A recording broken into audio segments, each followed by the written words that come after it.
Following the release of the thus far moderately successful film Shazam and the hype for the upcoming standalone Joker movie, several news items have surfaced to support the idea that the DC Cinematic Universe is in the process of being rebooted, or at the very least is undergoing a soft reboot.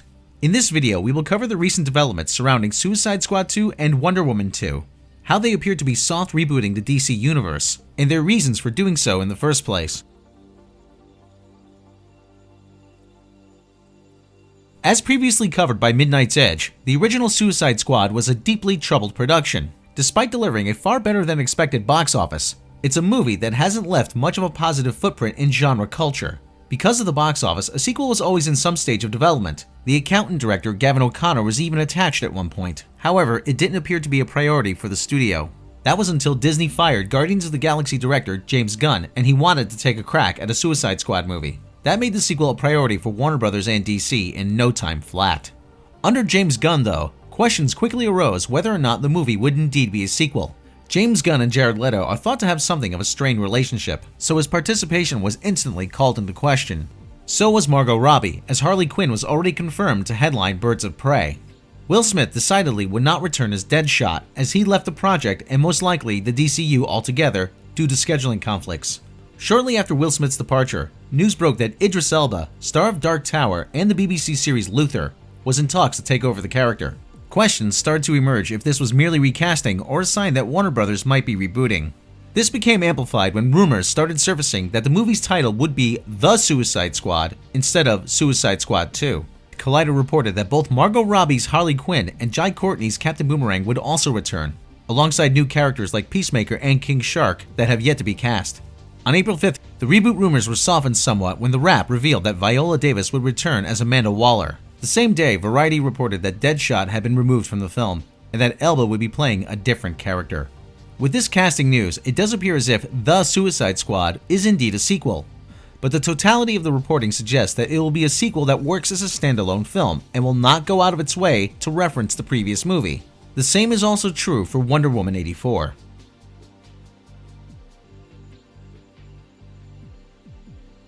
Until it was surpassed by Aquaman, 2017's Wonder Woman was the biggest hit of the DC Extended Universe. So naturally, everyone assumed that the sequel, Wonder Woman 84, would indeed be a direct follow-up, featuring the same principal cast and the same director. The one who called this into question was producer Charles Roven, who told Vulture, "Patty Jenkins was just determined that this movie should be the next iteration of Wonder Woman, but not a sequel, and she's definitely delivering on that. It's a completely different time frame, and you'll get a sense of what Diana/Wonder Woman had been doing in the intervening years. But it's a completely different story that we're telling, even though it'll have a lot of the same things, a lot of humor, a lot of action, tugs at the heartstrings as well." Things were made even more confusing when, according to Vulture, someone close to Jenkins described the follow-up as a standalone film in the same way that Indiana Jones or Bond films are, instead of one continuous story that requires many installments.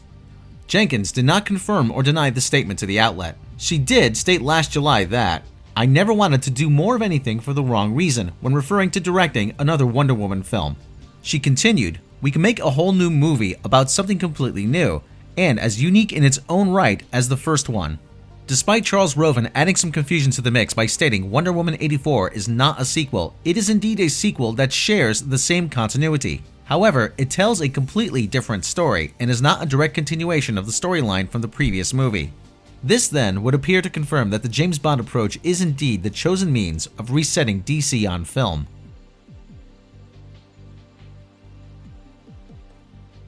Midnight's Edge has previously covered how, after Man of Steel failed to gross $1 billion at the box office, Zack Snyder was mandated by Warner Bros. To course correct, bringing in Batman and making Batman v Superman instead of Snyder's initially planned Man of Steel 2. However, in the process of making Batman v Superman, Snyder and his team doubled down on everything audiences did not respond to in Man of Steel, and audiences subsequently recoiled from Batman v Superman. Batman v Superman was intended to kick off Snyder's tightly interwoven DC Cinematic Universe, where continuity reigned supreme. Warner Bros., however, lost faith in his vision following the poor reception of Batman v Superman. During the production of Justice League, also covered in detail by Midnight's Edge, the keys to DC on film that were given to Snyder were revoked, and were given to a new set of architects, Jeff Johns and John Berg. On their watch, all of the movies that were planned by Snyder that were not already in development all ended up in development hell or were scrapped outright. while Johns and Berg greenlit Aquaman, Wonder Woman 84, and Shazam, and oversaw Justice League reshoots.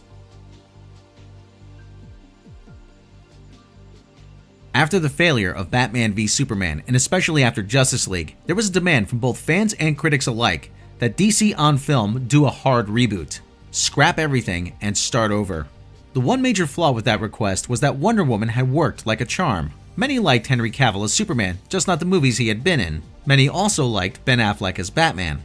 In fact, there were a lot of individual ingredients that had worked. Most of the movies and their overall direction had not. Berg and Johns never commented on this. Many at the time were puzzled that the response was greenlighting movies like Shazam, the final movie they approved before being fired for their involvement with the Justice League reshoots. Based on their choices of movies to greenlight and the direction we now know Wonder Woman 84 is going, it would appear that their plan was to always follow the classic James Bond model. It would also appear that their successor, Walter Hamada, is at the very least continuing that part of their plan. The first movie greenlit by Walter Hamada was The Joker. From outward appearances, it obviously does not share the comedic tone of the Berg and Johns greenlit movies Aquaman and Shazam, but it is standalone to the point where it remains unknown if it will have any further connections to any other DC movies at all. If and when Matt Reeves' Batman is ready to begin filming, it too will be given the green light by Walter Hamada. Ben Affleck has confirmed what we've known for years, that he won't reprise the role of Batman, so it remains uncertain if or how deeply the upcoming Batman movies will be connected to anything else.